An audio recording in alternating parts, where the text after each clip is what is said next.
let's come now to tackle about two factors theory by Frederick Herzberg. So, Herzberg theory of motivation tries to get to the root of motivation in the workplace. You can leverage this theory to help you get the best performance from your team. We have two factors. Number one is motivating factors and number two is hygiene factors. So, unahin natin ang hygiene factors. Ayun, ang hygiene factors, sila yung usually nandito sa ating trabaho. Ano ba meron pag may trabaho ka? Usually, syempre, meron tayong money, salary. So, ito yung hygiene factors nakakapag-motivate to sa atin para magtrabaho. Pero hindi siya sapat na reason para tayo ay ganahan magtrabaho, di ba? So, una-una, ang policies din. Policies sa company na meron. Kung magandang policies nila, so good. Ito yung nagsisilbing hygiene factors. Pero hindi siya totally na makakapag-motivate sa atin para mag-work ang best natin. Okay? So, number 2 naman is motivating factors. Motivating factors, ito yung mga tunay na nakakapag-motivate sa atin para magtrabaho, like achievements, like promotions, diba? So, ang iba naman, hindi sila nagtatrabaho para magkaroon ng salary. Kahit gaano kaganda yung salary mo, pero kung yung workplace mo is toxic, hindi ka talaga ma-motivate mag-work, diba? So, kahit pakaganda yung ang taas-taas ng sahod, pero grabe din yung hindi ka talaga tatagal. Hindi siya sapat na motivation para mag-work ng maayos or mag-work ng best. So, yung motivating factors, sila yung factors na nakakapag-motivate talaga sa atin, like yung promotions, achievements, and recognition. So, halimbawa, si Ana ay nagtatrabaho sa isang napakalaking napakalaking syudad, and dun sa syudad na yon may nagtatrabaho siya, which is ang sahod niya is umaabot ng 100,000 ang buwan. Wow, grabe, diba? Pero, kahit sa 100,000, napaka-toxic ng environment niya, halos hindi na siya natutulog, yung mga ka-workmates niya is napaka-toxic, may competition, nangyayari, at na-apekto din ng kanyang mental and physical aspects niya. So, ganun. Kaya nag-resign siya doon. So, naghanap siya ng bagong trabaho. Yung bagong trabaho niya is di naman gaano kalaki ang sahod, pero hindi rin naman kababa ng sahod. Pero, andun yung magandang, hindi toxic yung environment. Meron silang personal growth. Kumbaga, natututo sila sa work and for their personal purposes. So, nagkakaroon na sila ng personal development. So, ayun ang pinagkakaiba nila. Next, for process theories, we have reinforcement theory by B.F. Skinner, expectancy theory by Victor Vroom, and goal-setting theory by John Locke, and self-determination theory. So, in the reinforcement theory by B.F. Skinner versus Frederick Skinner, reinforcement theory says that behavior is driven by its consequences. As such, positive behavior should be rewarded positively. Negative behaviors is not be rewarded or should be punished. So, ayun. Parang self-explanatory. Punishment. Kapag may ginawa ka mali, or di mo nagawa, may punishment.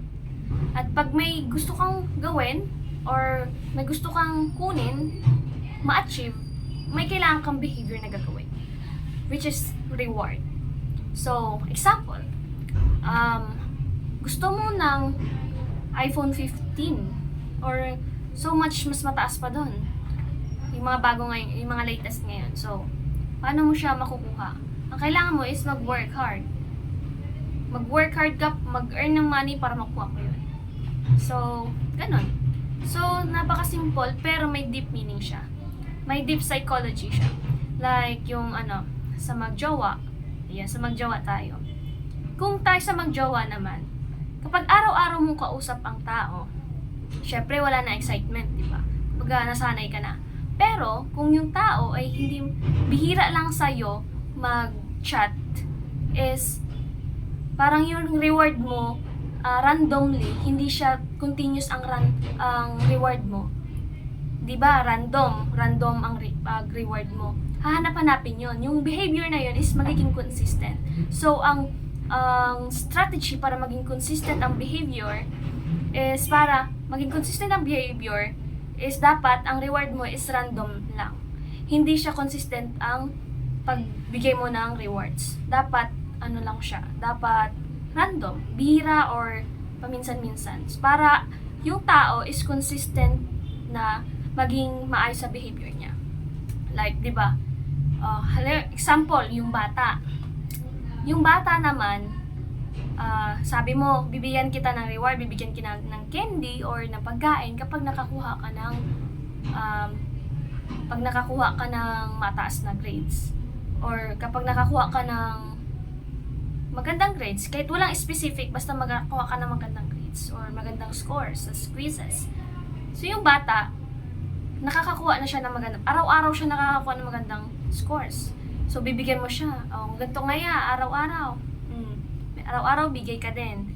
Sunod naman, naka 10 na naman siya or 8, bigay ka na naman. So yung bata, nagiging na siya, parang okay, parang madali na lang to. So yung bata, hindi na siya nagiging consistent sa behavior niya. Ang gagawin niya, pagiging easy go lucky na lang siya. So ilan yung makuha niya, mag-stick na lang siya sa 7, 6, which is parang mataas naman. Diba? Parang mataas naman, hindi naman sobrang baba, hindi naman sobrang taas. Pero okay na. Yung behavior niya is bumababa. Kumbaga, hindi siya nagiging consistent. So kung ikaw magbibigay ka ng continuous na reward, hindi rin pala siya sapat para maging continuous din yung behavior. Dapat magkaroon din tayo ng random na pag-reward para magkaroon sila ng excitement. Ngayon bibigyan ako nung alam na nila yung reward. 'Di ba? 'Di ba sa bata parang araw-araw ka magbibigay ng chocolate na naman. So yung bata parang mawalan siya ng excitement mag-aral ng palagi lang naman ganito, so okay na, huwag na ako mag-aaral ng maigi kasi palagi naman chocolate. So dapat ang best reward natin is randomly para magkaroon sila ng excitement at magkaroon sila ng focus at continuous ang kanilang behavior. Next. So sabi pa dito, reinforcement theory provides 4 interventions that can be used to modify employee behavior. Positive reinforcement used to increase desired behavior. It consists of making certain the positive behaviors are reinforced with positive rewards. And negative reinforcement used to increase the desired behavior. This involves placing negative consequences on failure to perform the desired behavior. So, just like sa pagpapractice, di ba? Na-late na naman ako. Tapos, para hindi na maulit yung pagiging late na yon, which is bad naman talaga, kailangan mo pumping. So, di ba napakahirap noon, napakasakit, napakapagod, basta struggle, gano'n. So, para maputol yung sequence na palagi kang late, kailangan mong i-punish para magbago ka na. So, yun ang pinaparating or yun ang theory ni B.F. Skinner. Reinforcement theory by B.F. Skinner.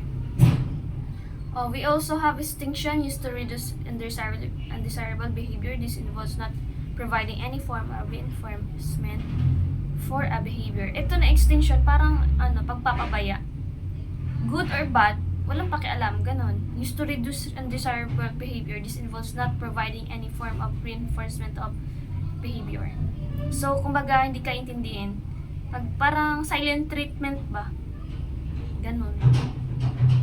Punishment used to reduce undesirable behavior. These methods use negative consequences if an undesirable behavior occurs. Reinforcement schedules, continuous, fixed schedules, fixed intervals schedules, variation schedules. So, yun nga mga nabanggit ko.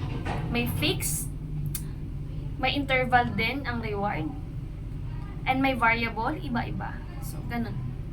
B. Expectancy theory by Victor Vroom. The expectancy theory was proposed by Victor Broom of Yale School of Management in 1964. Broom stresses and focuses on outcomes and not on needs, unlike Maslow and Herzberg's. The theory states that the intensity of attendance to perform in a particular manner is dependent on the intensity of an expectation that the performance will be followed by definite outcome and an appeal of the outcome to the individual. Sabi pa dito, the expectancy theory states that employees' motivations is an outcome of how much an individual wants a reward or valence. The assessment that the likelihood that the effort will lead to expected performance is called expectancy, and the belief that the performance will lead to reward is instrumentality. So, we have, nabanggit dito, meron tayong tatlong factors. Meron tayong expectancy, instrumentality, and valence. Expectancy, perfect example nito is, ang expectancy is how you perform. So, how you perform the work. Ito yung magmo-motivate sa'yo para gumalaw ka, kumilos ka. Ito magmo-motivate sa'yo para kumilos ka. Instrumentality. Ito naman, kumikilos ka, nag-work ka kasi may nakikita kang bagay. May goal ka. And valence naman, ito yung kung paano mo nakikita yung halaga ng goal mo. Ano yung halaga ng goal mo kung bakit ka nag-work hard. So, ganito yung perfect example nito. Example nito is like, diba nag-aaral tayo? Nag-aaral ako, kahit nag-aaral ako ng maigi, makakakuha pa rin naman ako ng mababang grades. Kahit mag-aaral ako ng mabuti, magkakaroon ako mababang grades. Yun ay tinatawag na low expectancy. Kumbaga, yung wala akong motivation sa sarili. Kumbaga, nagkakaroon ako ng low expectancy. Ay, kahit mag-aral ako ng mabuti, mababa din naman makukuha ko. Kumbaga, kahit anong gawin mo, is parang mababa pa rin tingin mo sa sarili mo. And, ayun. And sa instrumentality naman, kahit naman mag-aral ako ng mabuti or makakuha ako ng mababa na grades, di naman ata ito makaka-apekto sa sa paghanap ng trabaho. Siguro, kahit makakuha ko ng mababang grades ngayon, it will never define my future, right? So, kahit naman ganito, yung iba nga dyan, ganun. So, instrumentality, yung goal mo, nag-iiba na din. Kahit pa kahit ka pag-aral ng hindi, yung expectancy mo, iba. Pero yung instrumentality mo, iba din. Nagkakaroon tayo ng hindi pag-motivate sa sarili. Imbis na mag-aral ka kasi may goal ka makahanap ng magandang trabaho, hindi. Kasi, yun na lang iniisip mo. Yung tinatawag na low instrumentality. Ayun. Saka, sa valence naman, pag valence, parang siya, how you value the goal. Diba? How you value your goal. So, hindi na ako mag-aaral ng mabuti, hindi naman ako makakanap ng trabaho maayos. Total, di naman talaga magagandang trabaho dito sa Pilipinas eh. Mga lang naman. Kahit anong gawin mo, kaasar, di ba? So, ang valence naman is how you value the goal. Para mas malinaw, halimbawa na sa school, halimbawa ako, mag-aaral ako ng mabuti para maging teacher ako na effective sa iba. Magiging effective ako sa iba kapag nag-aral ako ng mabuti. Kumbaga, magagamit yung pinag-aralan ko. So, ang ang expectancy is mag-aaral ako. Yun. Mag-aaral ako ng mabuti. Yun na expectancy. Ang instrumentality naman, mag-aaral ako ng mabuti ay para makakuha ng magandang trabaho. Para magkakakuha ng magandang trabaho. Diba? Yon. Expectancy is mag-aaral na mabuti. Instrumentality, ang instrumentality is para makakuha ng magandang trabaho. And valence naman, para mag-aaral ako ng mabuti para makakuha ng magandang trabaho para maturuan ang mga batang nangangailangan. Ganon. Para maturuan mga batang nangangailangan. Yun ang valence. Kumbaga, yung goal mo, anong ang value ng goal mo? Ganon lang kadili. So,